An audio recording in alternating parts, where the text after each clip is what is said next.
All right. So here we are. That was our intro, which is hotly disputed here at the channel. Some people really love it. Some people really hate it. It might have some people who are ambiguous or don't have strong feelings about it, but it seems to definitely engender strong opinions, which we love here at the 11 Yanks Soccer channel. Now, this is unusual because usually our post game happens after the game, but Tac is not feeling well, and the second half has been rather dull. So we are including the last 10 minutes of this Camp Cupcake game in with the post game. Tac, how are we feeling over here? Good. That's good. I'm glad you're, feel free to leave if you need to at any point. I know you're not feeling No, great. I'm good to the end. It's I'm not feeling sick. It's just my throat because of the weather here. Just got cold out of nowhere. But I'm Get a lozenge, like a Halls or something like that. I'll just make tea before I go to bed, and I'll be fine. Yes. So it's 2-0 right now. Caden Clark scored a pretty nice banger in the second half, but overall the game has been quite poor, I would say. Just in terms of quality. But this should not surprise us. Neither side has great players, and so it's been very sort of back and forth. Scoreline's probably fair. Costa Rica could have scored one more. But, somebody asked, and I want to bring this up here on the channel, even though I talked about it already on your channel, Jack, is we talk about things that we can take away from the camp, right? And in terms of takeaways, I do think that something has been consistent with Pochettino's last two camps, despite there being completely different personnel, is that one camp, whether it's MLS guys or European guys, both teams certainly play with much more freedom than Berhalter's teams ever did. Even Camp Cupcake played like the senior team, just with worse quality under Berhalter. And it's the same here. It's worse quality, and they also play the same. But that same being a lot more freedom, right? It doesn't feel, the buildup doesn't feel slow. There isn't a bunch of endless possession. If anything, actually, I think there's more giveaways in the final third because there's more attempts to get into the final third. There's more of a directness about the way the team plays. Now, obviously, how successful you are with that depends very much on the quality of players you have on your disposal. But what I do like is oftentimes when the ball was played into midfield in the Berhalter era, it would be then played to a fullback, right? But very often, with a lot of these midfielders, they receive the ball on the half turn and they're looking to play forward. They're looking for that through ball. They're looking for the ball in behind, and that puts a lot of pressure on defenses. And it hasn't worked in terms of like really penetrating, although our first goal did come from that. Diego Luna with a nice through ball for world-class forward Brian White, right? So I think in terms of context clues it provides us, I think it's fair to say that Pochettino teams do play with a lot of freedom. And they do play more direct. Now, obviously, how successful they're going to be is depend on the quality of the opponent and the quality of players that we have on the field. But I like this. I would much rather watch this type of a game, not this one specifically because of the quality, but the endeavor to play quickly, to play in behind, and also there's a diversity about how we're trying. Do you notice how few crosses there are? There really hasn't been. We didn't. I would say an appropriate amount of crosses. Also, the A team also didn't really have that many. No, we really didn't use crosses all of that much. Steven, sorry you're not feeling well, man, but thank you for being here. Sorry the game wasn't great. We'll hopefully get better in March. Pete asked where in LA I am. I'm currently in Monterey Park. Okay, man, I know where that is. I'm glad you're not too close to the fires, but rest and feel better. Feel better. I'm sorry about the symptoms you're experiencing. That really sucks. Mm-hmm. For what it's worth, I had the flu over the holiday season, and it was honestly worse than COVID for me. The flu that I had was really bad. Yeah, there was a week also that I had explosive diarrhea. For real. Like for real. Yeah, this diarrhea. time for real. What was the name of the virus I had? Norovirus. Norovirus, yeah. I'm sure some people in the chat have had it too. It was going around. Guys, I'm very nervous about getting it. I'm not joking. I wasn't even going to the grocery store. I was afraid of walking. Every fart could have been just shit everywhere. I was sorry. This has nothing to do with the game. Sorry. That's okay. Yeah. Funny story. My agent called me before the holidays, and she was like, "Maybe you'll get norovirus, then you'll look a little more svelte on TV." She was low key calling me.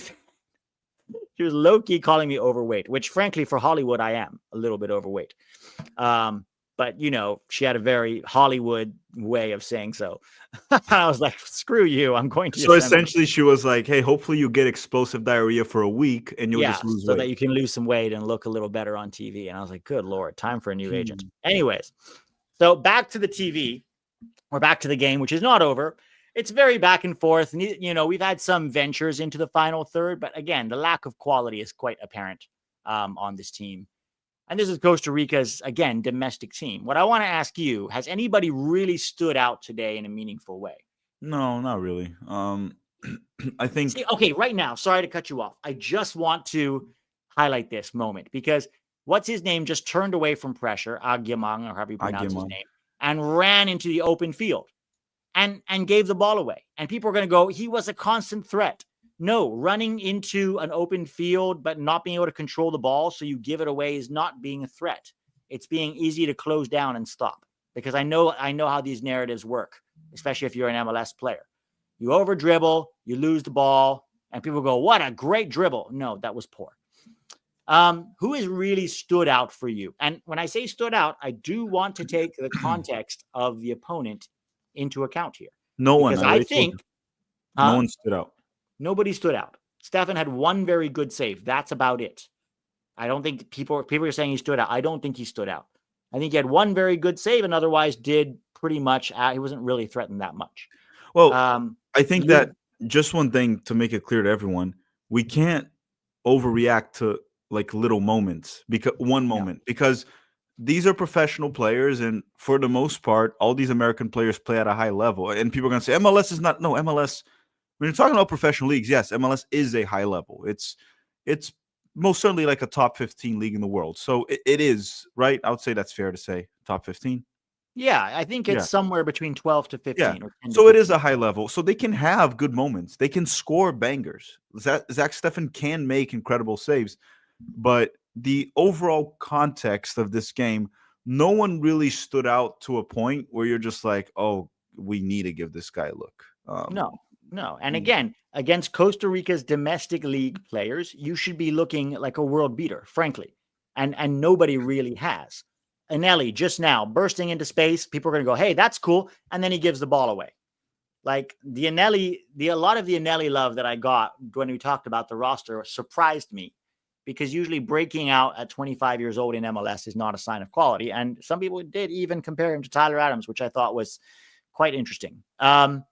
Yeah, look, nobody stood out, but did we expect anybody to? Like, we knew, didn't we kind of know how this game would go before it happened? Or like this camp, when you saw the roster, did you expect anybody to look like a world beater even against this poor opposition? No, but I do have something to say actually about what you're saying about Tyler Adams. May I? Yes. Hypothetically, I could have been a lawyer if I wanted to, as I said before. I just chose not to be on YouTube. Couldn't Tyler Adams sue that X account for defamation? I don't think he could actually sue him, but I see the point you're trying to make for sure. I think it's pretty extreme, right? I do think that it is hilarious when we try to compare MLS players with EPL level players. One of the best MLS players, maybe of all time, came to MLS for 2 years, won Player of the Year in Atlanta, went to the Premier League and struggled for quite some time. And he's leaving now, right? And is now leaving and coming back to MLS. So I think we have to be cognizant of the gap between MLS and the Premier League, and MLS and most top 5-6 leagues in Europe. But that doesn't really matter. The point is, this camp should be used, and I'm going to say it again, and if you don't like it in the comments, that's fine. It should be used to be under 23, under 20 camp. Most of these guys here, not all, most of them are MLS lifers who will never get a serious cap. And I mean a cap in an actual window. Okay? Pete, before you read the super chats, there's one right below Von Jackson that I want to address whenever you want to put it on screen, the Matko Milevic one. Yes, let's do that first, and then I'll get into the super chats. Yeah, so he's saying that Matko Milevic is bringing something different to the party. He's kind of cocky, but maybe we need it. Here's the problem with him. He has a long history of disciplinary issues. You want a player that also, when you're going to be cocky, you have to actually back it by being an incredible player. Cristiano Ronaldo is cocky. Yeah, but that mother liquor is like scoring a goal per game in the Champions League when he was cocky. So he had the right to be that. Milevic, so far in his career, he's been an extremely mediocre player, even in MLS. In Argentina, doesn't really add up to Goal, me. Patrick Aguimang. No, they're going to ask for him to be in the March He is camp. now better than Brian White because he scored most recently. Patrick Aguimang is now the starting number 9. I right? would not put him ahead of USMNT Camp Cupcake legend Brian White, but you do you. Tac, you're a shill. It was Brian a White. nice goal though. It was a very nice It goal. was a very nice goal, actually, a very good goal. I don't know what the goalie was doing on that goal. Let me see the replay here. All right, so let's see. Decent ball there from Aguimang. Oh my God. The goalie left his near post wide open. Why did he do that? Yeah, I'm trying to figure out why the goalie the goalie just dropped to his knees. What? Okay, I'm sorry. That's some terrible goalkeeping. It's a good shot. Don't get me wrong. Good shot. You have to have a shot from there. But that goalkeeper literally dropped to his knees. Oh boy. Anyways, that is the quality that we're up against. But, credit to him. He scored a nice goal. Well done. At least he put it on target. So well done to Aguimang. Probably should start for the U.S. in the World Cup, in my opinion, over Brian White. Because, like I said, he scored more recently. But let's talk about these players, because somebody asked in your stream, Tac, who of these players should get in with the senior team? We'll talk about that in just a second. But first, let me read the super chats. Thank you for all the super chats, by the way. Jeff Carey, Tac, the email is about supporting your secret project. Interesting. Pete, you're a perfect weight and very beautiful. Thank you, Jeff. I really appreciate that. It's a major self-esteem boost. Vaughn Jackson, I liked Diego Luna with his squatty body, bloodied nose, and his passing seemed on point with good pace. Yeah. He showed some heart and grit. Yeah, I agree. He tried. I think, and I want to address Tax Miljevich comment as well. Love both your guys' channel, Rocco22. Yeah, it's quality, right? You can be cocky if you have quality. As of right now, he wasn't even good in MLS, Miljevic. He was okay from what I understand with Newell's Old Boys. We'll see how he is with Huracan. But neither of those leagues, and remember the position that he plays. He's the 10. He's going up against guys that are better than him. Gio Reyna, Malik Tillman, Weston McKennie, probably Paxton Aronson at this point. I just don't think we should read too much into anything that happens in this camp because of the lack of stakes and the quality of the opposition, right? But yeah, it's good to be cocky. I agree. We need more guys being cocky in our team.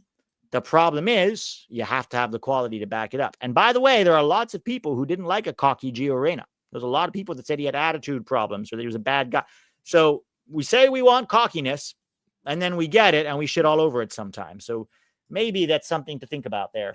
But let's talk about players. All right, game is over. 3-0, game over.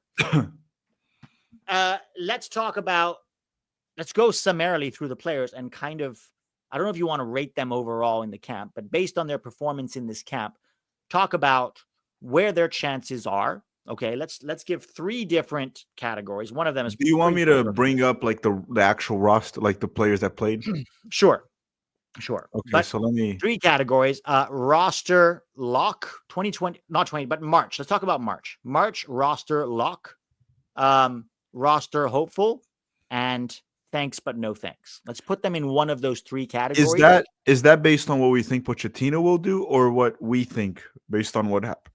Let's do this. You do it based on what you think Pochettino will do, and I'll do it based on what we think, because I think we probably agree mostly. Yeah, okay. And if I disagree, I'll say it, but it's probably going to be unlikely. Yeah, and if you disagree, you can say so. For this topic, it should be. So why don't we start the 2 goalkeepers? Stefan and Schulte played. So Schulte, is he a roster lock for March? From my opinion, lock, no, but probably there. I would say he is very likely. I'll say 75% chance that he's in the roster. Yes. So I'll go with the closest thing is roster lock, because he's not roster hopeful. So I'll say roster lock for him, because probably he's good. Based on everything we know about Pochettino, he's brought him to every single camp. So, and I think you can make an argument. It's him versus Horvath, right? Turner's going to be there, and very likely Cochin is going to be there. So it's probably Stefan, Horvath, and Schulte fighting for that other spot. Probably. I'd say he probably has a good chance. Yeah, and also MLS season will have just started, so I don't think like good or bad performances there will play that big of a role. There won't be that many games. No. MLS starts, I think, at the end of February. Maybe Schulte will have what, like 4 to 5 games by then? Maybe, not even. Yeah. Sam Hayes is asking, coaching, is that likely to be there this March? I guess we don't know, Sam, but we know that Poch has brought him into not all three, but both rosters that he was in. Actually, all three, because that first roster that Poch wasn't officially the coach was essentially picked by Poch, from what we understand. So all three rosters from last year, he brought coach in. So I am assuming he's going to continue to bring him. And by the way, when they asked him about whether or not he was going to be at the 2026 World Cup, and by him, I mean coaching, he said, whatever my role is, whether as a starter or as a bench player or as the third keeper, I'm fine with. So it sounds like coaching believes he's going to be at the 2026 World Cup one way or another. Even our camp cupcake is more successful under Poch. Amazing what a great coach can do and the difference in player confidence now. Well, like I said, Drew, I do think the players play with more freedom under Pochettino. And that whether that is a high-quality player, a low-quality player, or a medium-quality player, there does seem to be a lot more freedom to express themselves, which can only benefit the team, right? So, yeah, let's go into Shaq Moore. Thank you. Wait. Stefan already said it. Also, roster probable, like I would say roster hopeful. Hopeful, yeah. Yeah, like he could be. He has a case to be in the roster. I'll put it that way. Mm-hmm. I probably wouldn't bring him. I just don't think he's that good. He did a good save today, but if I was King, I would not bring him. I mean, so I'm going to actually say roster hopeful. The case that he has is more due to lack of depth than actually his quality, right now. Yes, for sure. Yeah. For sure. Yeah, and then so Shaq Moore was the first right back to play. Thank you, but no thank you. I hope to God that this is the last time he ever sets foot on the field wearing a USMNT jersey, but who knows? He might be there in January. He's not going to get called up the rest of the year, right? There are too many right backs ahead of him. Serginho Dest, Joe Scally, Brian Reynolds, Marlon Fossey, Nathan Harriel, Weston McKennie, Richie Ledesma are the actual right backs. Weston McKennie, Tyler Adams, Tim Weah, Chris Richards, Yunus Musa. There's another 5 that could easily play there. No problem.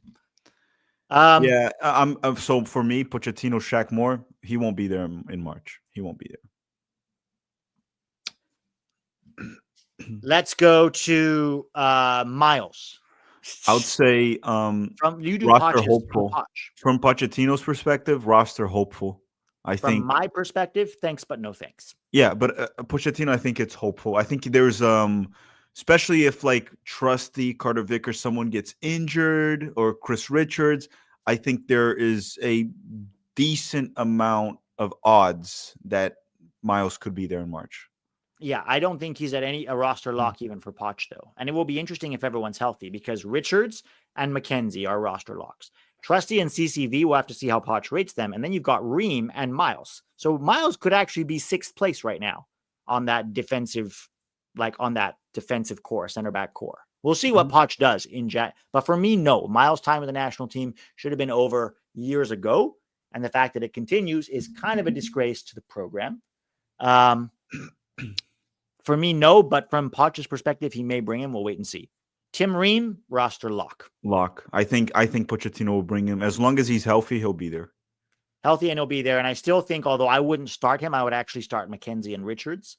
I think that Ream is good to have in the roster for now while we slowly phase him out. Yeah. Let's move on to Walker. Thanks, but no thanks. And I don't think Pochettino will bring him either. I don't think so. No. I think he's behind Miles. Like Miles would also have to be out for him to make it. Yeah. Great question here from Dirk.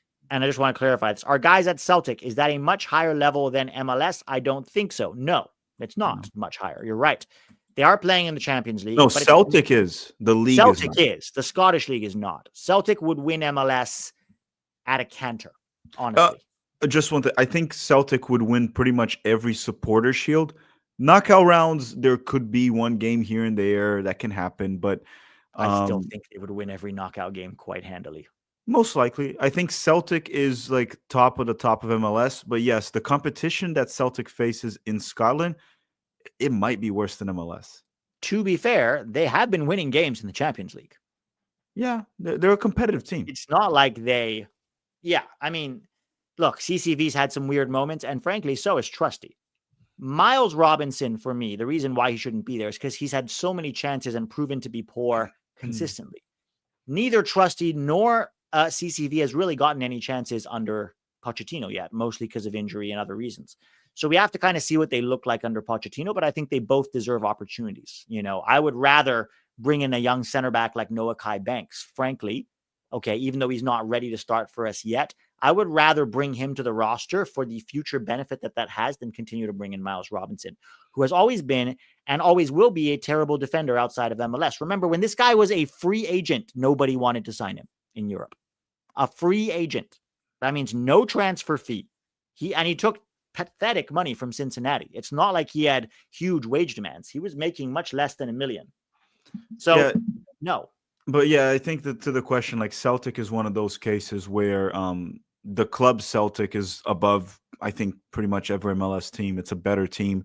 But the league, I would even go as far as saying that the Scottish League is probably worse than MLS. And Rangers, which is close to Celtic, would probably be also a big-time title contender in MLS. But then you remove those two, the league is kind of ass. Yeah, I agree. That's why I'm paying more attention to their performances in the Champions League, which actually have been good, mostly, outside of CCV's own goal, which was not good. So, yeah, I just think right now, Richards and McKenzie and probably Ream should be the only roster locks. I think CCV, Trusty, and maybe even a Noah Kai Banks should be fighting for that fourth spot in the roster. Miles shouldn't be in consideration, guys. I mean, how many times does he have to screw up for the U.S. before we admit that? Let's move on to Walker. We said thanks, but no thanks. George Campbell, thanks, but no thanks. Not that he was necessarily so awful, but again, he's not even in the top 6 or 7 depth charts. Well, he's behind Miles. He's behind Miles. Yeah, he's behind Miles, although you could argue maybe he shouldn't be, but I don't think it's relevant, frankly. It's 6 and half a dozen. I don't think it matters. Max Arfson, thanks, but no thanks. Okay. He won't come in either, no. He looked mediocre against again, Venezuela's domestic team. Let's get into, did any of the defenders play? I think that was it. Shaq Moore. Oh, Dewan. Thanks, but no thanks. Yeah, also Dewan Jones, no. Won't be there. He's not coming in March, no. Let's talk about the midfield. Anelli, thanks, but no thanks. For all the praise that I saw very little that impressed me with Anelli. A lot of endeavor, and certainly tried hard, but the real evident lack of quality there. Just to add to him, I kind of stopped listening a lot of the hype of like MLS fans hyping their own players, like players that play for their own teams, because it comes with a big, massive bias. And I get it, because you get that in other leagues too. Like they'll push like their club players for it, but it's a bit bigger with some MLS teams because they want that approval.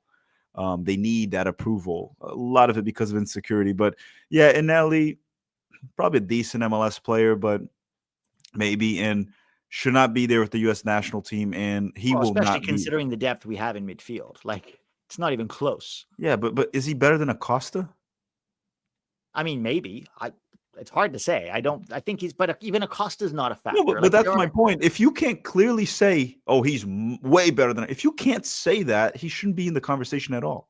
There are 10 to 15 midfielders, okay, that can play multiple positions in our midfield that are miles better than Anelli. It's not even a conversation. Let's talk about Anelli, Kremaski. I think Kremaski shouldn't be U20s. Go to the U20s. U20s. That's his level. Jack McGlynn. No. Again, it's not that. Jack McGlynn had some nice moments against the Venezuela team, but again, look at the depth, look at his level. Jack hopefully goes to Europe and continues to improve and develop and can fight for a spot in the future. For me, Jack McGlynn is very good when he has lots of time and he's got an amazing left foot. Can he use that left foot under real pressure? You don't experience that in MLS. We have to see what that looks like in Europe. But even in the USMNT, at times you can tell he struggles when the pace of the game picks up and the pressure picks up and the space is compressed, time is compressed. He struggles. That's fine. I think going to Europe, hopefully to the Eredivisie, will be good for him. And just to continue to develop. He's 21, right? Let's see what he does in the future.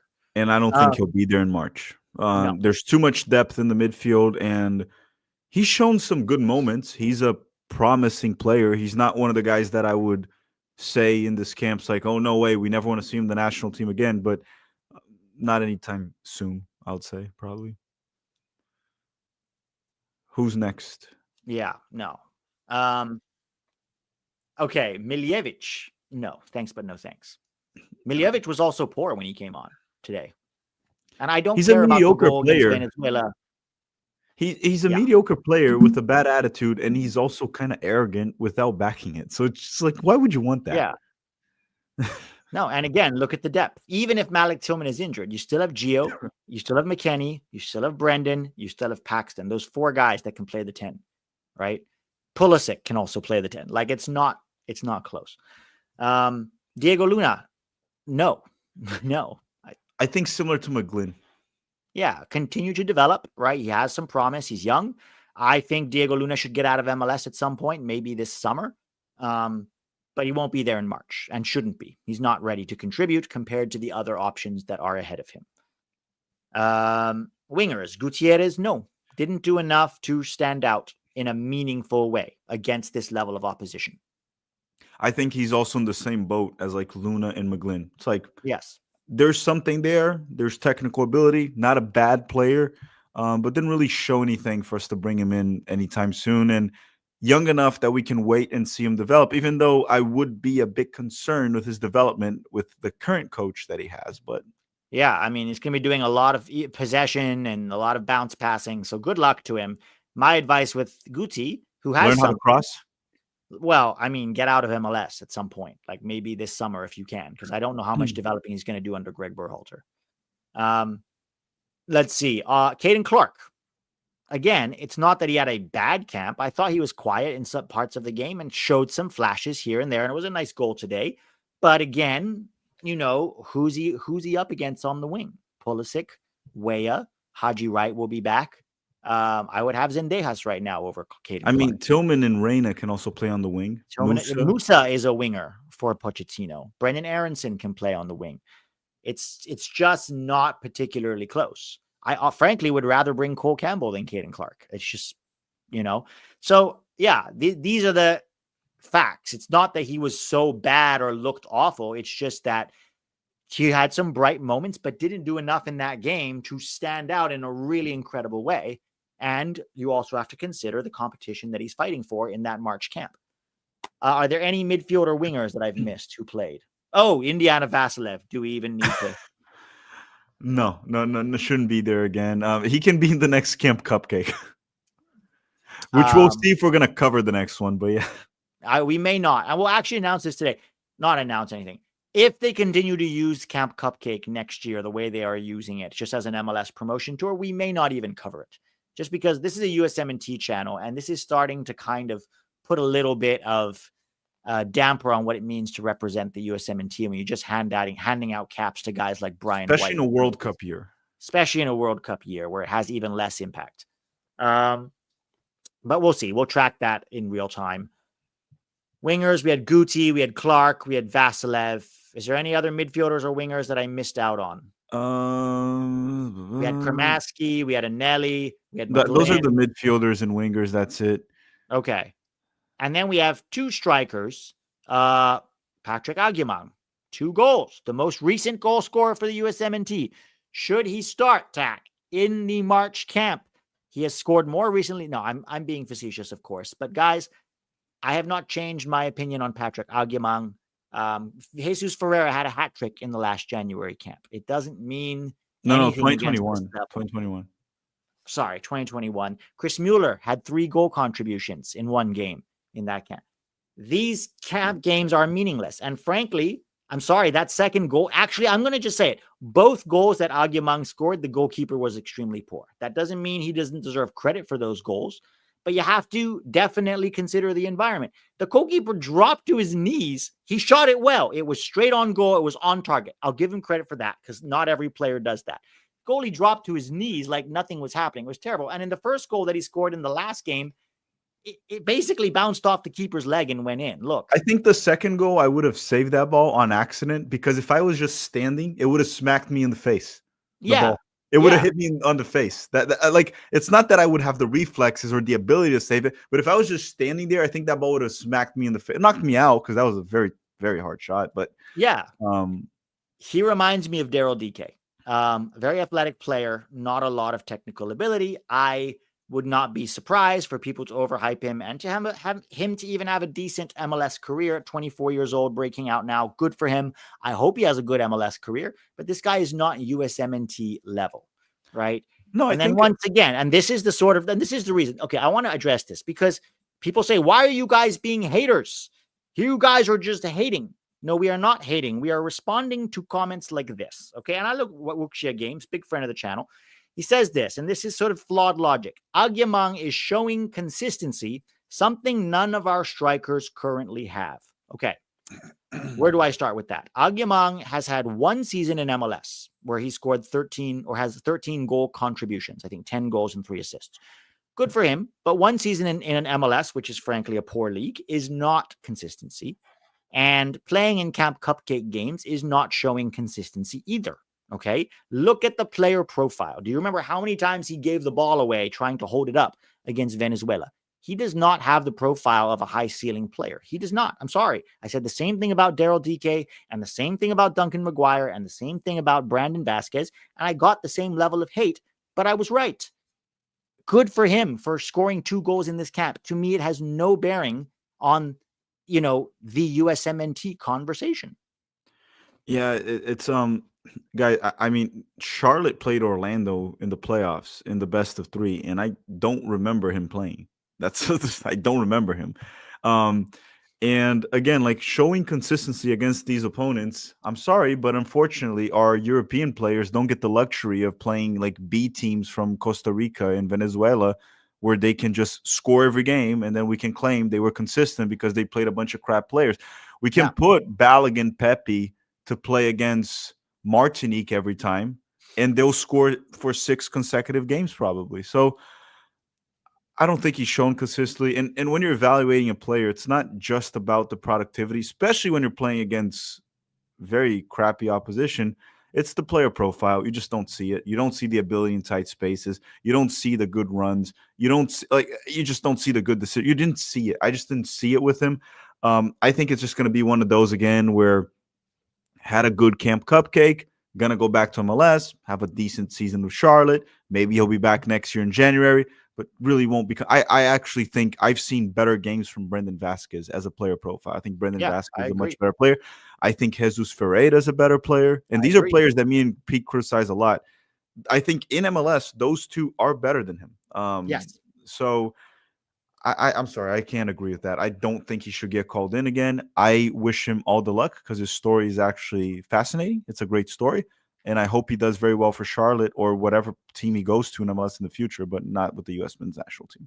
Yeah, I also want to say that people bash Sargent, and fairly, because Sargent has not scored for the U.S. in a long time. Sargent has also never played in a Camp Cupcake. I promise you, if Sargent played in Camp Cupcakes, he would have more goals. He's also never played in the Gold Cup, where you get to stat pad in the group stage against awful, awful teams. Like, what was that team that Florent Maluda played for that's not even on the FIFA calendar? Martinique.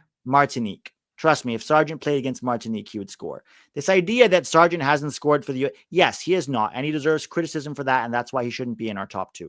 But also, Sargent wasn't stat padding. Sargent played in a World Cup. He played at times in Copa America. He played against tough opponents for the most part, and he did not do well, and he deserves criticism for it. But let's not pretend like Sargent would struggle against Venezuela's domestic league or Costa Rica's domestic league players or Martinique or Trinidad and Tobago or Cuba or any of these other island nations that he did well against Cuba, actually. Yeah, he scored a hat trick against Cuba. Okay, that was the last time he played an island nation. Now, and Sargent shouldn't be starting for the U.S., right? For sure. But the argument that because these guys scored since Sargent scored completely ignores the levels that they're playing at. Sargent's been pushing himself in the Bundesliga, the Premier League, and the Championship since he was 18 years old. Okay, so he never got to play in a Camp Cupcake or those meaningless Gold Cup group stage games. Anyways, let's continue. Brian White. Brian White, no thanks, but no thanks. All of these guys will just end up being January camp merchants because that's all they deserve. They're good for. And frankly, if we didn't have a January camp, which we shouldn't, we wouldn't be handing out meaningless caps like we're currently doing. I think the January camp is the perfect camp to get the U20s with the senior team coach for a little bit. Get the U20s to work, like, because the U20s are usually with the youth coach. Them being able to stay like 2 weeks with Pochettino, to me, would be fantastic. I think that's how this camp should be utilized. I think we should rate Pochettino this camp. There is a lot to talk about. I just want to address this first. Sargent didn't score in the Bundesliga or the Premier League. Wrong. He scored plenty in the Bundesliga and had a few goals playing as a wingback in the Premier League. His level is the Championship, which is MLS level. Trust me. Tell me you don't watch the Championship by telling me you don't watch the Championship. Most MLS teams would get relegated from the Championship. Okay, it's not close. There's an intensity and quality to the Championship that MLS just cannot replicate. Well, in the depth, they have 46 games just as the regular season. The depth that they have, they play week in, week, like 2 games a week. Yeah, I think the Championship is above MLS level, in my opinion. And Sargent did score in the Bundesliga. Yeah, and the Premier League. Well, how many goals did Aguiman score in the Bundesliga and the Premier League? Yeah, exactly. Or the Championship. Or the Championship. Yeah, how many did he score? I don't know. Yeah, exactly. Also, let's stop acting like 10 MLS goals is something to be like good start for him, but 10 MLS goals is not like a breakout season. While Jesus Ferreira was stinking it up for the national team, he had like 25 goals in MLS. So I'm sorry, 10 MLS goals and then some Camp Cupcake goals. It just doesn't move the needle for me. I mean, we've seen Zardes kill it in MLS many times. Yes, guys. A lot of guys. Christian Roldan, very good in MLS for a while, right? Not so much in Jordan Morris. Anyways, it becomes a tiring discussion, but yet every year people do this. They overreact to January camp and then they quietly forget, the rest of the year when none of those guys call up because they, don't deserve it. Drew Watson says, even our camp. Oh, I read this. Thank you, Drew. Adam Folds. I know it's only Serie B, but with Klinsmann starting now for Cesena and our goalkeeping being where it is, do you think he should get a look from Poch? So I'll be honest, I haven't seen Klinsmann in Serie B.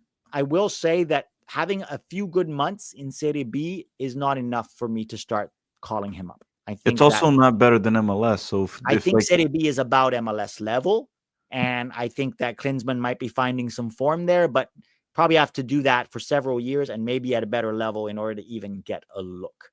Reality is Diego Cochin is the future, right? That's the guy that is going to be probably starting for us for a very, very, very long time.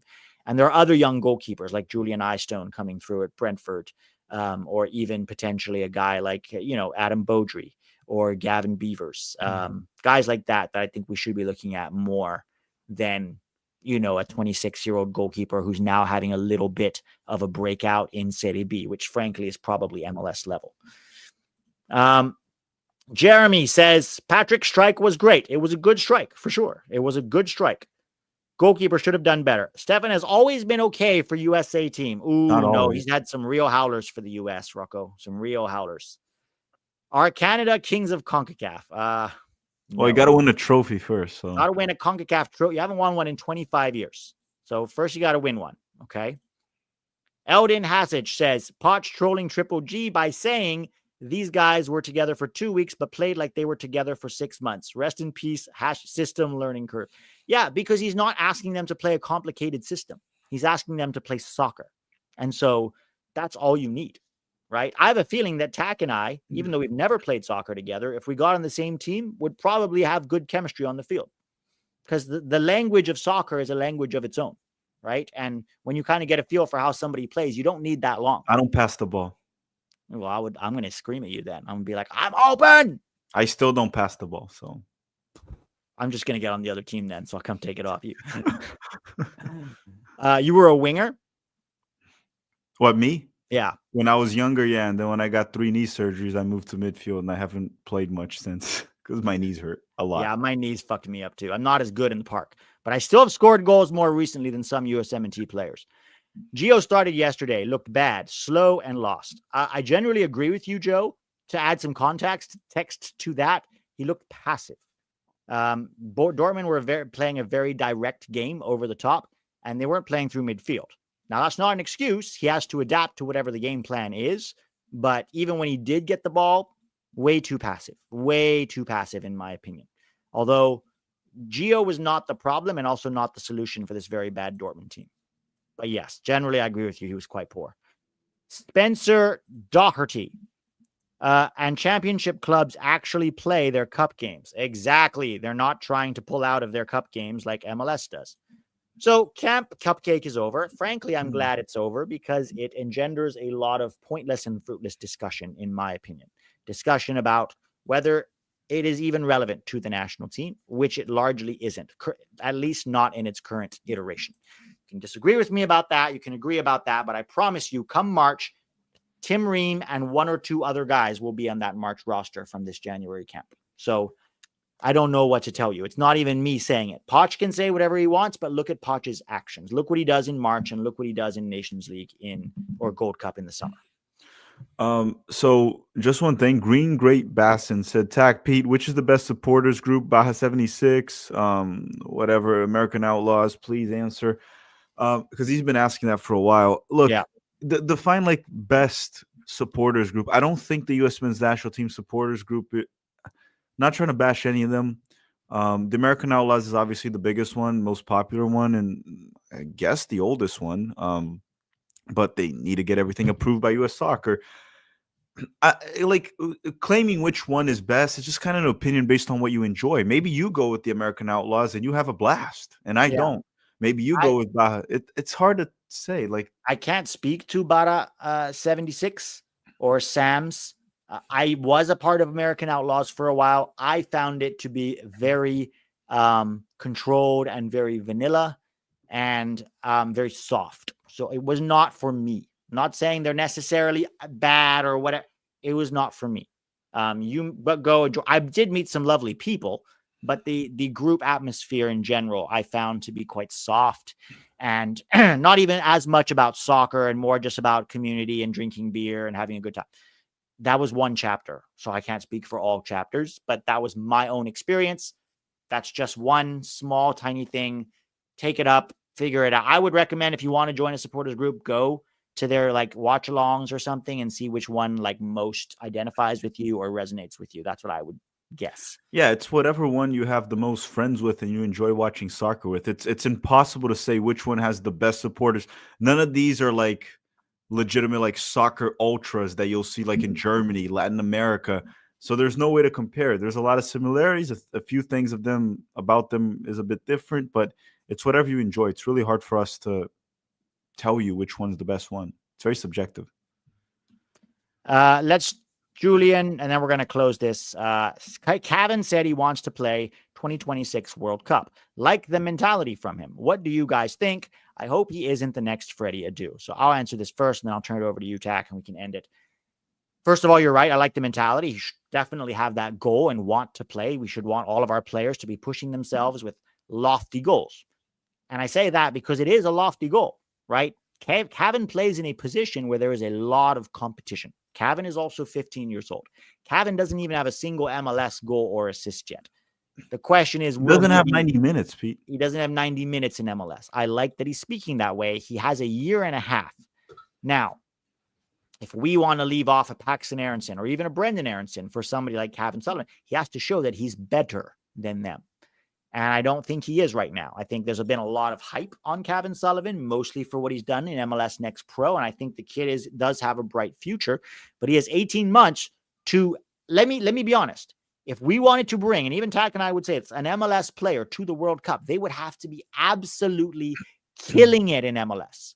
And I mean killing it. 25, 30 goal contributions, blowing past players, making players look stupid. If Kevin Sullivan is really doing that 18 months from now, then maybe he has a case. But 5 or 6 goals in MLS this coming season and 2 or 3 assists, I don't think that is World Cup level play, right? This is MLS. I agree with everything you said. I'm just going to fix one thing, and then you tell me if you agree with me. I don't think he has 18 months. I think he has 12 months. He has this season because MLS will end and then it resumes like late February, early March. That's like 3 months away from the World Cup. He really wouldn't have that time. So I'd say, unless you think Kevin Sullivan can get maybe 20 goal contributions in MLS this season, I find it nearly impossible that he will make the roster unless Pochettino pulls something like England did in '06, where they brought like Theo Walcott at Yeah, age who 17 had not without played a single deserving. professional minute. Exactly. They just brought him because, like, oh, he's the next big thing. Bring him.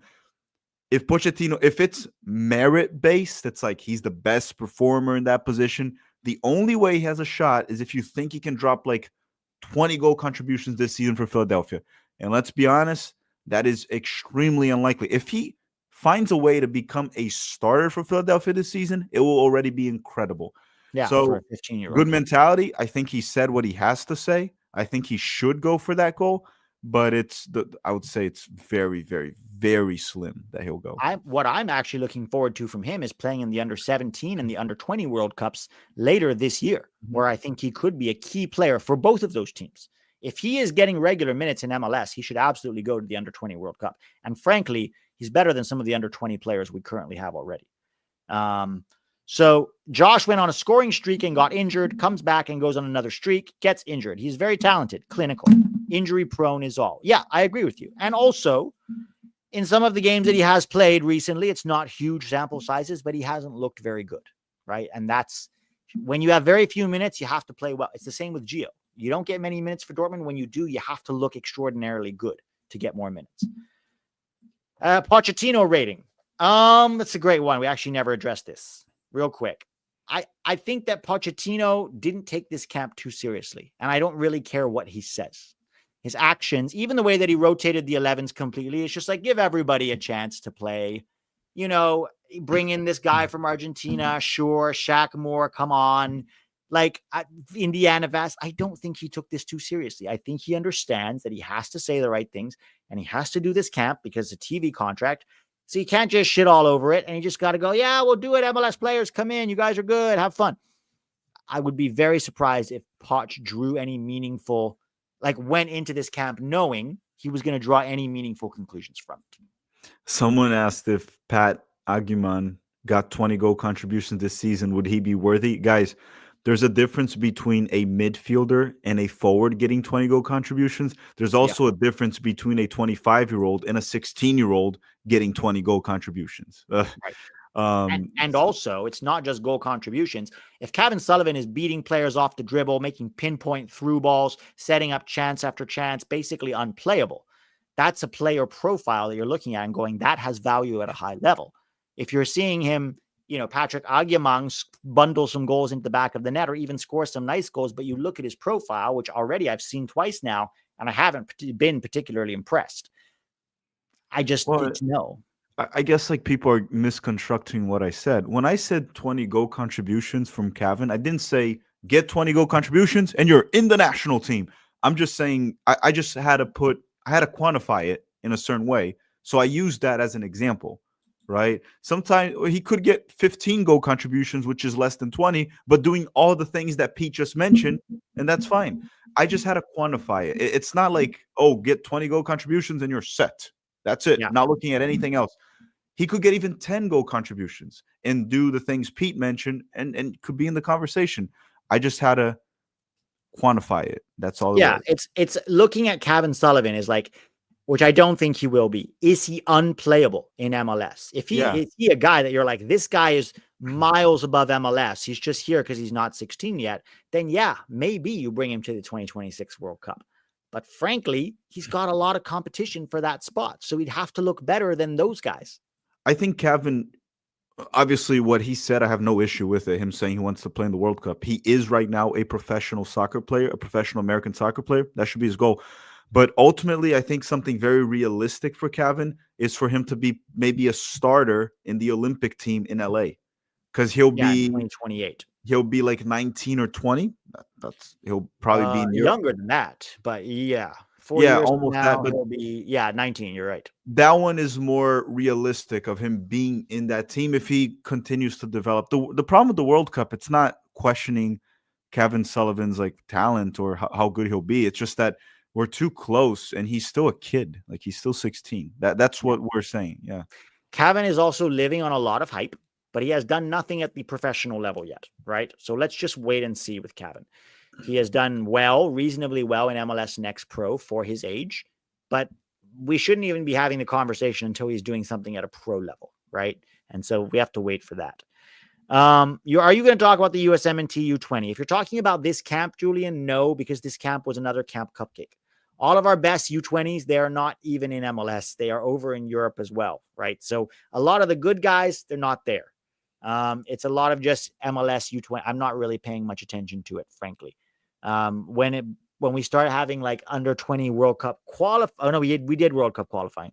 When we start having more meaningful games like FIFA dates where the European guys get called in, like your Josh Winders, your Grayson DeTonis, your Mathis Alberts, like then I'll start, Julian Hall is in MLS, but he wasn't called into the last camp either.